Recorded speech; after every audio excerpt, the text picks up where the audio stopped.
एक बार इस क्वेश्चन को पढ़ लेते हैं। लिखा हुआ monochromatic beam of light of wavelength 6000 angstrom. Wavelength दे दिया गया हम लोगों को in vacuum enters a medium of refractive index 1.5। भाई रिफ्रैक्टिव इंडेक्स का फॉर्मूला क्या होता है? C upon v is equal to क्या हो जाएगा? Lambda of air divided by lambda of medium. Clear? अब रिफ्रैक्टिव इंडेक्स हम लोग को दिया है 1.5 मतलब 3/2। वेवलेंथ एयर में या वैक्यूम में दे दिया कितना? 6000।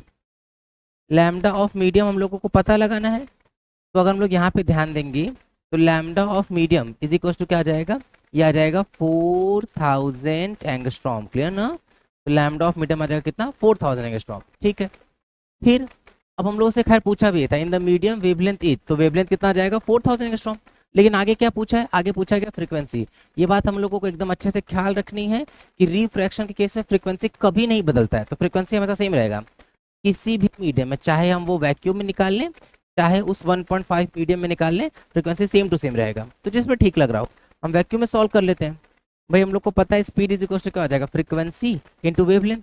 स्पीड कितना है भाई? वैक्यूम में जो स्पीड होता है वो जाएगा 3 into 10⁸ is equals to, frequency हम लोगों को पता ही लगाना है। लैम्डा की वैल्यू कितनी दी गई है? 6000 क्या? एंगस्ट्रॉम। तो एंगस्ट्रॉम को कन्वर्ट कर लें, कितना आ जाएगा? 10⁻10। दोनों को हम लोग डिवाइड कर दें तो यहाँ से फ्रीक्वेंसी की वैल्यू क्या आ जाएगी?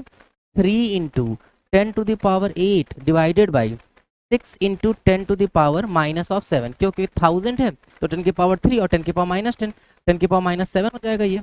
तो अब हम लोग आगे देखेंगे तो 3/6 मतलब कितना? 1/2। -7 ऊपर जाके +7, 8 और 7 कितना हो जाएगा? 15। 1/2 मतलब 0.5, तो यहाँ से आ जाएगा कितना? 5 इंटू 10⁻14 हर्ट्ज। ये बात समझ में आ रही है? तो इस तरीके से 15 था मतलब 0.5 आएगा, एक जीरो इसको दे दिया तो यहाँ पे कितना हो जाएगा? 5 इंटू 10⁻14 हर्ट्ज। तो यहाँ पर फ्रीक्वेंसी लिख देंगे और वेवलेंथ तो हम लोग ऑलरेडी पता लगा चुके हैं कितना आया है, वो आया है 4000 एंगस्ट्रॉम। कहाँ है? ये रहा 4000। क्लियर ना? इस तरीके से। Thank you.